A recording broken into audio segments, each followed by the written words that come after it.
ನಮಸ್ಕಾರ ವೀಕ್ಷಕರೇ, ಉತ್ತರ ಕರ್ನಾಟಕದ ಅಡಿಗೆ ಮನೆಗೆ ನಿಮಗೆಲ್ಲ ಸ್ವಾಗತ. ವೀಕ್ಷಕರೇ, ನಾವಿವತ್ತ ಮಶ್ರೂಮ್ ಬಿರಿಯಾನಿ ಹೆಂಗ್ ಮಾಡೋದಂತ ನೋಡೋಣ ಬರ್ರಿ. ವೀಕ್ಷಕರೇ, ಮಶ್ರೂಮ್ ಬಿರಿಯಾನಿ ಮಾಡಾಕ ಮೊದ್ಲೊಂದು ಬಾಲ್ ತಗೊಂಡಿದ್ದೇನೆ ದೊಡ್ಡದ. ಆಮೇಲೆ ಹತ್ರಾಗ ಮಶ್ರೂಮ್ ಹಾಕೊಂಡು 400 ಗ್ರಾಮ್ ಮಶ್ರೂಮ್ ತಗೊಂಡಿದ್ದೇನೆ ನೋಡ್ರಿ. ಈ ತರ ಹಿಂಗ ಕಟ್ ಮಾಡ್ಕೊಂಡಿದ್ದೇನೆ. ಈಗ ಏನು ಮಾಡೋಣ, ಒಂದು ಅರ್ಧ ಚಮಚ ಅರಿಶಿನ ಹಾಕೊಳ್ಳೋಣ. ಇದಕ್ಕೆ ಮಶ್ರೂಮ್ಗೆಲ್ಲ ಮಸಾಲೆ ಹಚ್ಚಿಡ್ಬೇಕು ನೋಡ್ರಿ. ಒಂದು ಅರ್ಧ ತಾಸು ಅರ್ಧ ಚಮಚ ಅರಿಶಿನ ತಗೊಂಡಿದ್ದೇನೆ. 1 ಚಮಚ ಖಾರದ ಪುಡಿ ತಗೊಂಡಿದ್ದೇನೆ. ಆಮೇಲೆ ಬಿರಿಯಾನಿ ಮಸಾಲ 2 ಚಮಚ ತಗೊಂಡಿದ್ದೇನೆ. ಆಮೇಲೆ ಧನಿಯಾ ಪುಡಿ 1 ಚಮಚ ತಗೊಂಡಿದ್ದೇನೆ. ಅಲ್ಲ ಬೆಳ್ಳುಳ್ಳಿ ಪೇಸ್ಟ್ 1 ಚಮಚ ತಗೊಂಡಿದ್ದೇನೆ ನೋಡ್ರಿ. ಆಮೇಲೆ ಉಪ್ಪು ಹಾಕೊಳ್ಳೋಣ ರುಚಿಗೆ ತಕ್ಕಷ್ಟ. ಮತ್ತೀಗ ಒಂದು ಅರ್ಧ ಕಪ್ ಮೊಸರ ತಗೊಂಡಿದ್ದೇನೆ, ಅದನ್ನು ಹಾಕೊಳ್ಳೋಣ. ಇದ್ರಾಗ ಹುರಿದ ಉಳ್ಳಾಗಡ್ಡಿ ಇದಾವೆ ನೋಡ್ರಿ. ಇವ ಎಣ್ಣೆಗೆ ಚಂದಂಗ ಫ್ರೈ ಮಾಡಿರ್ಬೇಕಾ, ಅದೊಂದು ಸ್ವಲ್ಪ ಹಾಕೊಳ್ಳೋಣ. ಮತ್ತೀಗ ಕೊತ್ತಂಬರಿ ಹಾಕೋಣ. ಮತ್ತು ಪುದೀನ ಎಲೆನೂ ಚಂದಂಗೆ ಕಟ್ ಮಾಡ್ಕೊಂಡಿದ್ದೇನೆ. ಪುದೀನ ಮತ್ತು ಕೊತ್ತಂಬರಿ ಸಣ್ಣಂಗೆ ಹೆಚ್ಚು ಹಾಕೋಬೇಕು ನೋಡ್ರಿ. ಈಗ ಎಲ್ಲ ಇದನ್ನ ಮಿಕ್ಸ್ ಮಾಡ್ಕೊಳ್ಳೋಣ ಚಂದಂಗ. ವೀಕ್ಷಕರೇ ನೋಡ್ರಿ, ಇಲ್ಲೇ ಮಶ್ರೂಮ್ ಎಲ್ಲ ಚೆನ್ನಾಗಿ ಮಸಾಲೆದಾಗ ಮಿಕ್ಸ್ ಮಾಡೀನಿ. ಈಗ ಏನು ಮಾಡೋಣ, ಇದನ್ನ 20 ನಿಮಿಷ ನೆನೆ ಇಡೋಣ. ವೀಕ್ಷಕರೇ, ಮಶ್ರೂಮ್ ಬಿರಿಯಾನಿ ಮಾಡಾಕ ಮೊದಲ ಗ್ಯಾಸ್ ಹಚ್ಕೊಳ್ಳೋಣ. ಆಮೇಲೆ ಒಂದು ಬಾಂಡೆ ಇಡೋಣ. ಅದ್ರಾಗ ಒಂದು 4 ಚಮಚ ಎಣ್ಣೆ ಹಾಕೊಳ್ಳೋಣ ನೋಡ್ರಿ. ಆಮೇಲೆ 2 ಚಮಚ ತುಪ್ಪ ಹಾಕೊಳ್ಳೋಣ. ಬಿರಿಯಾನಿಗೆ ಸ್ವಲ್ಪ ತುಪ್ಪ ಹಾಕಿರನ ಬಿರಿಯಾನಿ ಮಸ್ತ್ ಅನಿಸ್ತೈತಿ. ಈಗ ತುಪ್ಪ ಎಣ್ಣೆ ಕಾಯಿಲಿ. ವೀಕ್ಷಕರೇ, ಎಣ್ಣೆ ಕಾದೈತಿ. ಈಗ ಏನು ಮಾಡೋಣ, ಖಡಾ ಮಸಾಲೆ ಹಾಕೊಳ್ಳೋಣ. 2 ತುಕಡಿ ದಾಲ್ಚಿನ್ನಿ ಹಾಕೋಣ ನೋಡ್ರಿ. ಆಮೇಲೆ 1 ಸ್ಟಾರ್ ಹೂ ಹಾಕೊಳ್ಳೋಣ. 2 ಪುಲಾವ್ ಎಲೆ ಹಾಕೊಳ್ಳೋಣ. 4 ಯಾಲಕ್ಕಿ ಹಾಕೊಳ್ಳೋಣ. ಆಮೇಲೆ 7-8 ಕರಿ ಮೆಣಸಿನ್ಕಾಳು ಹಾಕೊಳ್ಳೋಣ ಒಗ್ಗರ್ನಿದಾಗ. ಈಗ ಇದ ಸ್ವಲ್ಪ ಫ್ರೈ ಮಾಡ್ಕೊಳ್ಳೋಣ.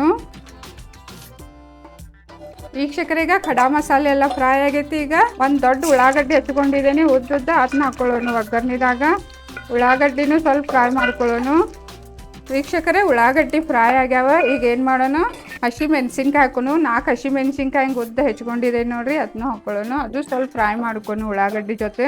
ವೀಕ್ಷಕರೇ, ಹಸಿ ಮೆಣಸಿನ್ಕಾಯಿನೂ ಫ್ರೈ ಆಗ್ಯಾವ. ಈಗ ಏನು ಮಾಡೋಣ, ಟೊಮ್ಯಾಟೊ ಹಾಕೊಳ್ಳೋಣ. ಒಂದು ದೊಡ್ಡ ಟೊಮ್ಯಾಟೊ ಐತೆ ನೋಡ್ರಿ, ಅದನ್ನ ಹೆಚ್ಕೊಂಡಿದ್ದೀನಿ, ಅದು ಹಾಕೋಣ. ಅದು ಎಲ್ಲ ಚಂದಂಗ ಫ್ರೈ ಮಾಡ್ಕೊಳ್ಳೋಣ ಒಗ್ಗರ್ನಿದಾಗ. ಟೊಮ್ಯಾಟೊ, ಉಳ್ಳಾಗಡ್ಡಿ, ಹಸಿ ಮೆಣಸಿನ್ಕಾಯಿ ಎಲ್ಲ ಚಂದಂಗೆ ಫ್ರೈ ಆಗ್ಯಾವ ನೋಡ್ರಿ. ಈಗ ಮಶ್ರೂಮ್ಗೆ ಮಸಾಲೆ ಹಚ್ಚಿ ಇಟ್ಟಿದ್ದಿರಲ್ಲ, ಅದನ್ನೀಗ ಒಗ್ಗರ್ನಿದಾಗ ಹಾಕೊಳ್ಳೋಣ ಎಲ್ಲ ಮಶ್ರೂಮನ್ನ. ಈಗ ಒಗ್ಗರ್ನಿದಾಗ ಮಶ್ರೂಮ್ ಎಲ್ಲ ಚಂದಂಗ ಮಿಕ್ಸ್ ಮಾಡ್ಕೊಳ್ಳೋಣ. ವೀಕ್ಷಕರೇ, ಮಶ್ರೂಮ್ ಒಂದು 2-3 ನಿಮಿಷ ಮೀಡಿಯಂ ಫ್ಲೇಮ್ ಮ್ಯಾಗ ಒಗ್ಗರ್ನಿದಾಗ ಫ್ರೈ ಮಾಡ್ಕೊಳ್ಳೋಣ ನೋಡ್ರಿ. ವೀಕ್ಷಕರೇ, ಮಶ್ರೂಮ್ 2-3 ನಿಮಿಷ ಒಗ್ಗರ್ನಿದಾಗ ಚಂದಂಗ ಫ್ರೈ ಆಗೈತೆ ನೋಡ್ರಿ. ಈಗ ಏನು ಮಾಡೋಣ, ಇದ್ರಾಗ ಅಕ್ಕಿ ಹಾಕೊಳ್ಳೋಣ. ಬಿರಿಯಾನಿ ಅಕ್ಕಿ 2 ಬಟ್ಲ ತೊಗೊಂಡಿದ್ದೇನೆ ನೋಡ್ರಿ. ಇದ ಒಂದು ಅರ್ಧ ತಾಸು ನೆನೆ ಇಟ್ಟಿನಿ. ಈಗ ಏನು ಮಾಡೋಣ, ಅಕ್ಕಿನ ಈ ಮಸಾಲದಾಗ ಹಾಕೊಳ್ಳೋಣ. ಮತ್ತೀಗ ಅಕ್ಕಿ ಎಲ್ಲ ಚಂದಂಗ ಒಗ್ಗರ್ನಿದಾಗ ಮಿಕ್ಸ್ ಮಾಡ್ಕೊಳ್ಳೋಣ.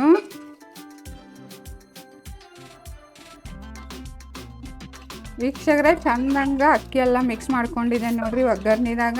ಈಗ ಇದ್ರಾಗ ನೀರು ಹಾಕೊಳ್ಳೋಣ. 2 ಬಟ್ಲ ಅಕ್ಕಿ ತೊಗೊಂಡಿದ್ದೇನ್ರಲ್ಲ, ಈಗ 4 ಬಟ್ಲ ನೀರು ಹಾಕೊಳ್ಳೋಣ ನೋಡ್ರಿ. ಮತ್ತೀಗ ಚಲೋದಂಗೆಲ್ಲ ಮಿಕ್ಸ್ ಮಾಡ್ಕೊಳ್ಳೋಣ. ಉಪ್ಪು ಮೊದಲ ಹಾಕಿದ್ದೇನೆ. ಇದ್ರಾಗ ಮಶ್ರೂಮ್ ಮಸಾಲ ಎಲ್ಲ ಹಚ್ಚಿರ್ತಿರ್ಲ, ಅವಾಗ ಉಪ್ಪೆಲ್ಲ ಹಾಕೈತಿ. ಈಗೇನು ಉಪ್ಪು ಹಾಕೊಳ್ಳೋದು ಬೇಡ. ಈಗ ಎಲ್ಲ ಚಂದಂಗೆ ಮಿಕ್ಸ್ ಮಾಡಿ ಈಗ ಕುದಿ ಬರೋಣ ಮುಚ್ಚಿಡೋಣ. ವೀಕ್ಷಕರೇ ನೋಡ್ರಿ, ಈಗ ಕುದಿ ಬಂದೈತಿ. ಈಗ ಏನು ಮಾಡೋಣ, ಮುಚ್ಚಿಡೋಣ ಇದನ್ನ ಬಿರಿಯಾನಿನ. ಮತ್ತು ಮೀಡಿಯಂ ಫ್ಲೇಮ್ ಮ್ಯಾಗ ಒಂದು 20 ನಿಮಿಷ ಮುಚ್ಚಿಡ್ಬೇಕು ನೋಡ್ರಿ. ವೀಕ್ಷಕರೇ, 20 ನಿಮಿಷ ಆತು. ಈಗ ಬಿರಿಯಾನಿ ರೆಡಿ ಆಗೈತಿ. ಗ್ಯಾಸ್ ಆಫ್ ಮಾಡೋಣ. ಮತ್ತು ಈಗ ಲಗೇಜನ್ನ ಮುಚ್ಚಳ ತೆಗಿಯೋದು ಬ್ಯಾಡ್ರಿ, ಒಂದು 5 ನಿಮಿಷ ಬಿಟ್ಟು ಮುಚ್ಚಳ ತೆಗಿಯೋಣ. ವೀಕ್ಷಕರೇ, 5 ನಿಮಿಷ ಆಗೈತಿ. ಈಗ ಮುಚ್ಚಳ ತೆಗಿಯೋಣ. ಮಸ್ತಾಗಿ ವಾಸನೆ ಬರತೈತಿ ನೋಡ್ರಿ ಬಿರಿಯಾನಿದ. ಭಾರಿ ಮಸ್ತ್ ಆಗೈತಿ ಬಿರಿಯಾನಿ. ಏನು ವಿಚಾರ ಮಾಡಬೇಡ್ರಿ, ಸಂಜೆಗೆ ಹೋಗಿ ಮಶ್ರೂಮ್ ತೊಗೊಂಬರ್ರಿ.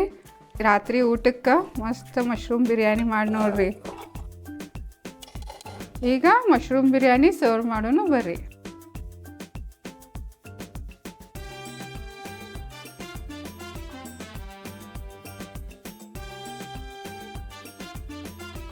ನೋಡಿದ್ರಲ್ಲ ವೀಕ್ಷಕರೇ, ಎಷ್ಟು ಮಸ್ತಾಗಿ ರೆಡಿ ಆಯಿತು ಮಶ್ರೂಮ್ ಬಿರಿಯಾನಿ. ನೀವು ಮನ್ಯಾಗ ಮಾಡಿ ನೋಡ್ರಿ. ಮತ್ತು ನನ್ನ ಈ ವಿಡಿಯೋ ನಿಮ್ಗೆ ಚಲೋ ಅನಿಸ್ರ ಲೈಕ್ ಮಾಡಿರಿ, ಸಬ್ಸ್ಕ್ರೈಬ್ ಮಾಡಿರಿ, ಮತ್ತು ಎಲ್ಲರಿಗೂ ಶೇರ್ ಮಾಡಿರಿ. ಧನ್ಯವಾದಗಳು.